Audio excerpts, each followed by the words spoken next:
Outre son centre historique, sa cathédrale, Agen abrite un bien remarquable ouvrage qui enjambe la Garonne. Il permet au canal de passer au-dessus du fleuve à une douzaine de mètres de hauteur. D'une longueur de 539 mètres, il est le second plus long pont de son genre en France.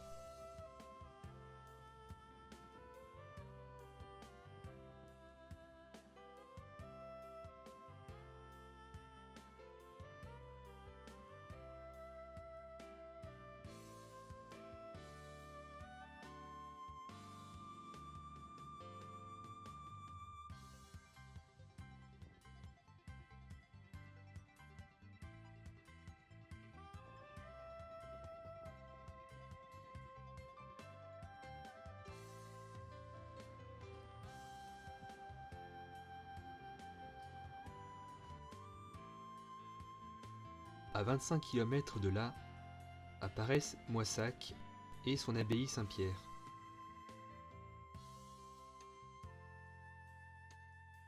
La ville marque le croisement du canal et du chemin de Compostelle provenant du Puy-en-Velay.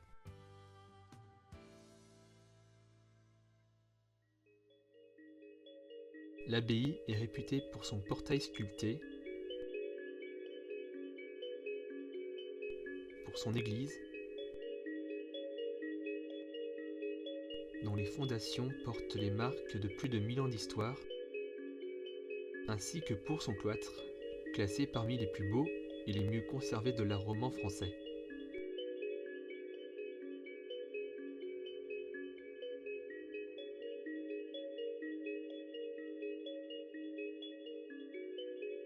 Qui se déploie sur ses 8 colonnes et ses 76 chapiteaux à sculpture unique.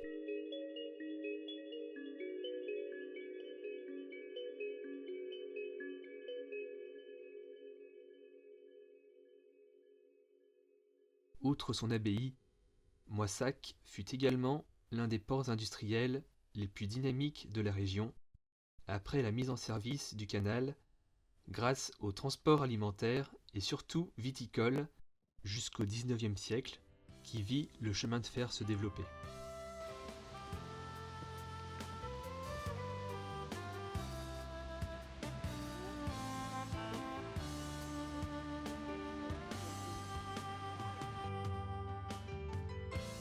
Plus loin apparaissent la rampe de Montec, ainsi que le canal permettant la jonction à Montauban.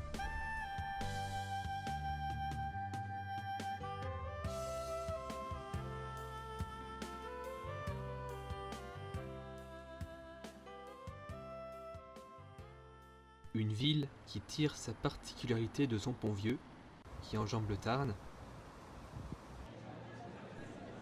mais surtout de sa place nationale, dont les arcades permettaient aux commerçants, autrefois, de travailler par tous les temps. L'ancêtre de nos centres commerciaux actuels.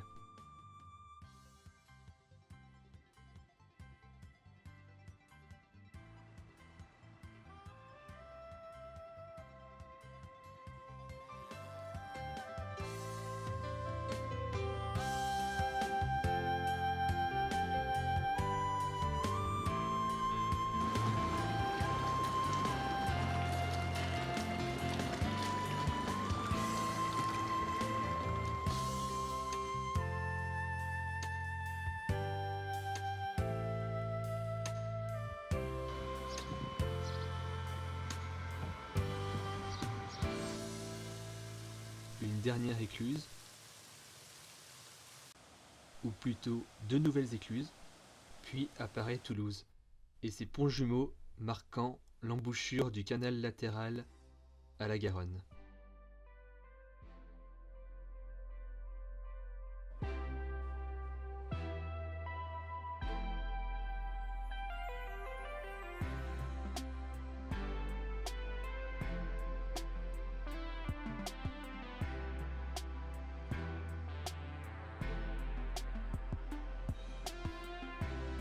Tour à tour, puissante cité romaine, puis ville clé de l'histoire du canal, La ville rose abrite plusieurs sites dont les histoires tirent leur origine d'une même légende, celle de Saturnin.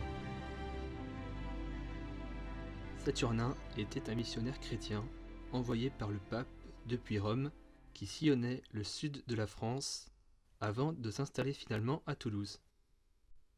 Très influent, il était apprécié par certains, mais méfié par d'autres.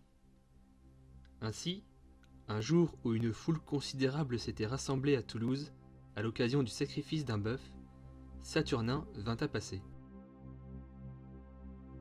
Il fut alors reconnu et traîné jusqu'à la place du Capitole, qui était le lieu où les exécutions se déroulaient, mais qui est aujourd'hui la plus grande place de la ville et l'une des plus belles de France.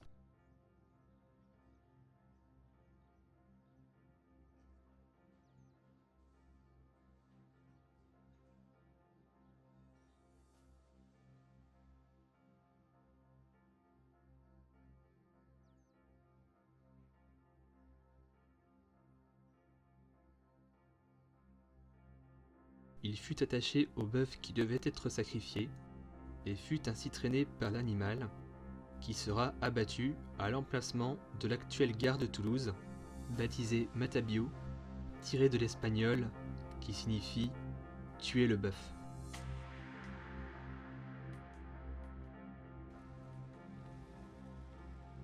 La basilique Saint-Cernin et la cathédrale de Toulouse sont ainsi deux monuments liés à cette légende. Cette dernière abrite également la dépouille du fondateur du canal du Midi, Pierre-Paul Riquet. Ce célèbre canal que l'on qualifie aujourd'hui de plus grand chantier du XVIIe siècle.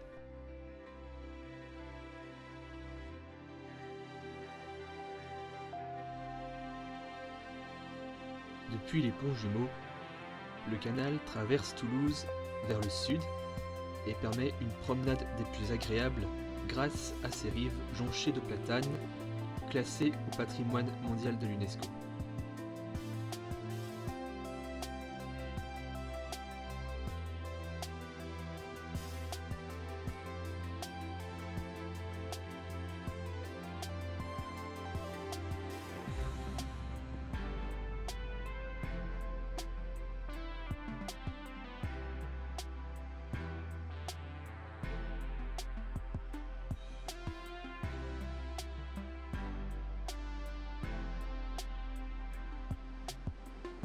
Une piste asphaltée de 50 km permet d'atteindre le point culminant du canal du Midi, à Naurouze, au cœur du vignoble du Lauragais. Par sa situation, le seuil de Naurouze représente la clé de la réussite du projet de Riquet sur ceux menés par ses prédécesseurs. Il permet une irrigation perpétuelle du canal.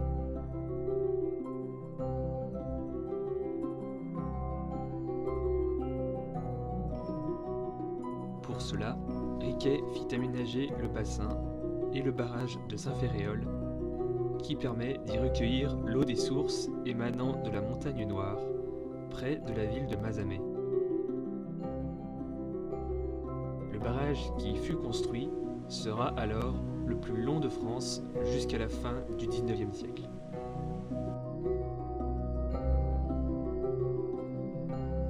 L'eau ainsi recueillie cheminait alors en empruntant le tracé de la rigole de la Plaine, aménagée jusqu'à Naurouze, qui permettait l'irrigation constante de son canal sur ces deux axes.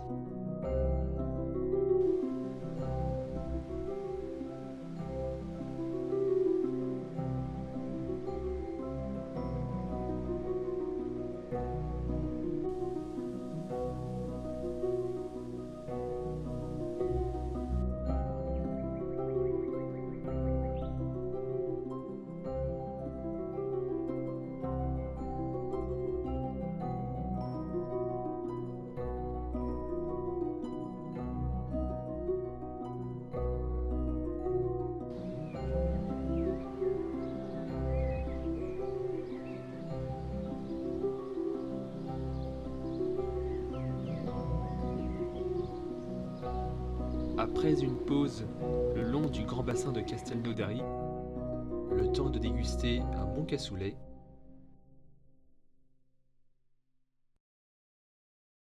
le canal du Midi et son petit chemin de terre laissent apercevoir Carcassonne et sa cité médiévale.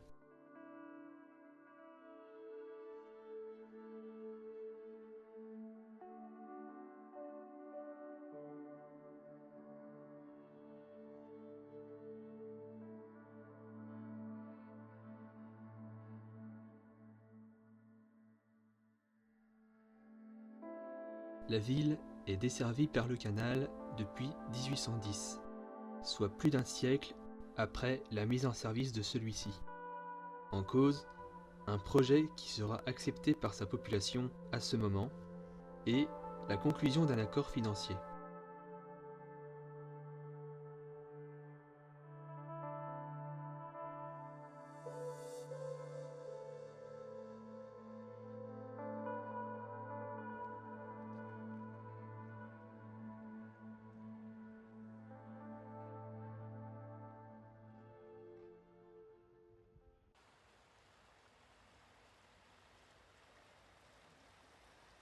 Le canal, dont les rives se sont élargies, traverse alors le vignoble des Corbières.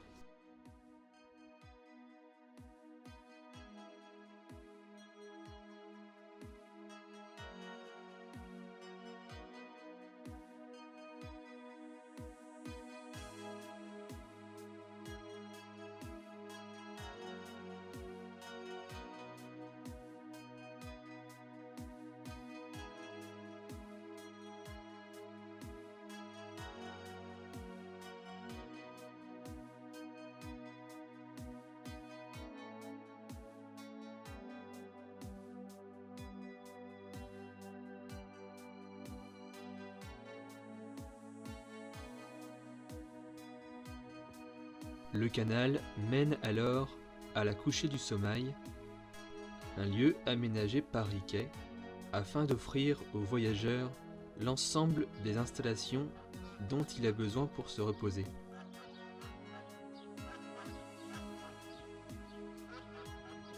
L'aménagement du hameau est resté tel quel depuis sa création, dont on pourra encore voir sa couchée, son pont et sa glacière.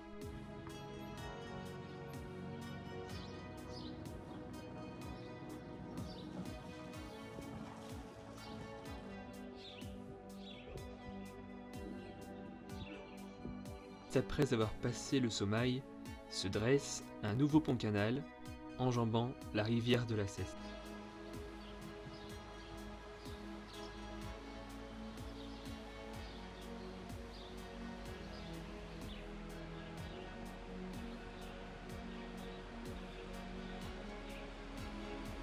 Bâti en 1690 à l'initiative de Vauban, ce pont-canal ne figurait pas alors dans les plans prévus par Riquet.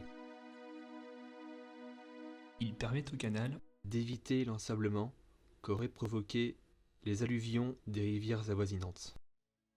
2 kilomètres plus loin apparaît l'embouchure du canal de la Robine.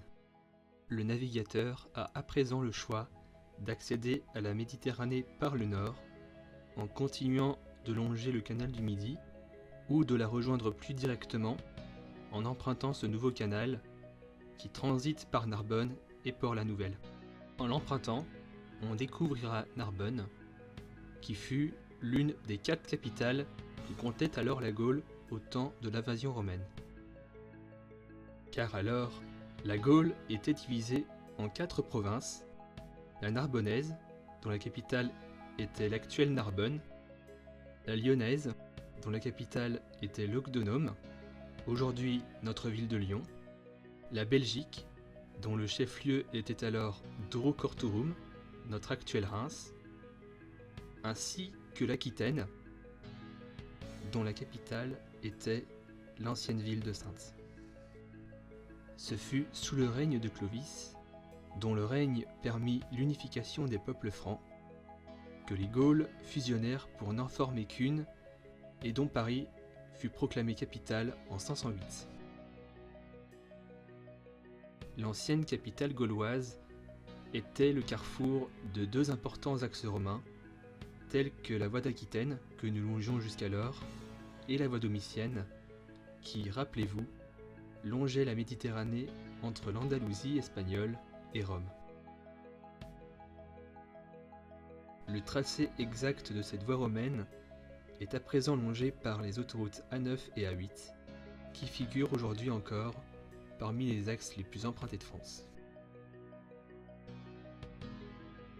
Après avoir profité d'une pause à Narbonne et observé ses nombreux monuments, remontons à présent vers le canal du Midi.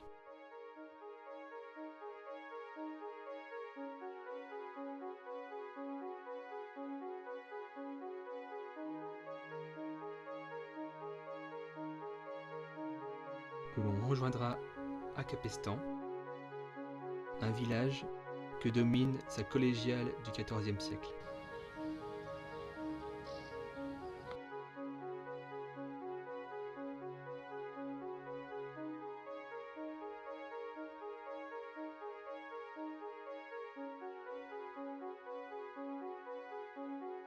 Le canal s'apprête alors à traverser l'un des plus spectaculaires ouvrages imaginés par Pierre-Paul Riquet. L'ingénieur, qui voulait éviter que son canal ne traverse la rivière de l'Aude à cause des difficultés de navigation, a en effet eu l'idée de creuser ce tunnel de 170 mètres, qui fut le premier construit pour un canal en 1680. Tirant son nom de la difficulté de son franchissement, il semble encore aujourd'hui bien porter son nom.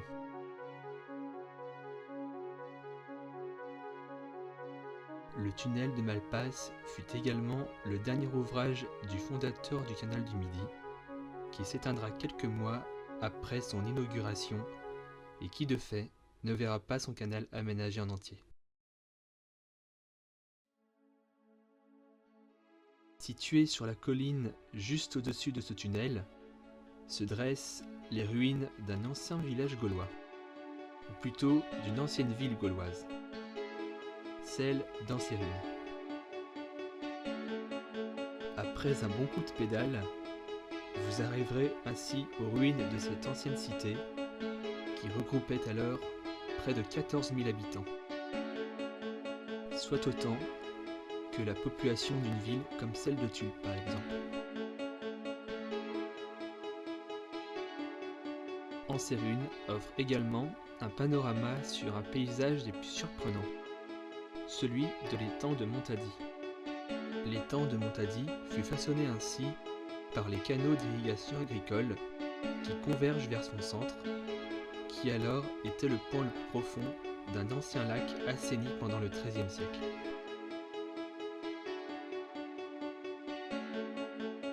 Puis apparaît Béziers, ville natale de Riquet, dont le canal offre une magnifique vue sur sa vieille ville perchée depuis son pont vieux et ses anciennes arènes romaines. Mais Béziers abrite surtout deux monuments jouant un rôle stratégique dans l'aménagement du canal du Midi, comme le pont-canal qui franchit la rivière de l'Orbe, dont on observera ses magnifiques arcs,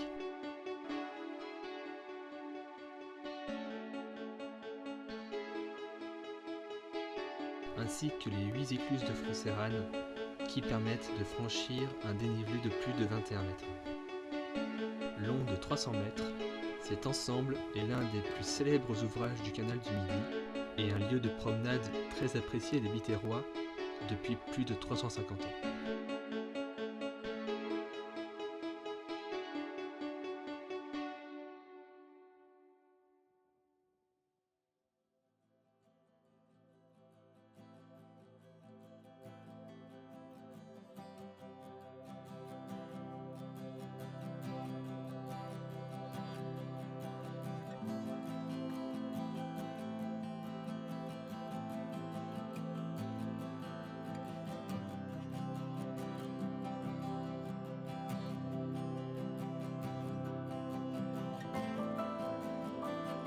Atteignant peu à peu le niveau de la mer, le canal passe sous de bien étranges machines qui se dressent alors sur son cours.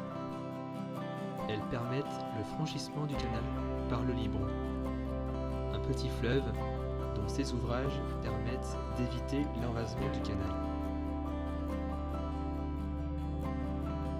Puis apparaissent Agde et ses marais,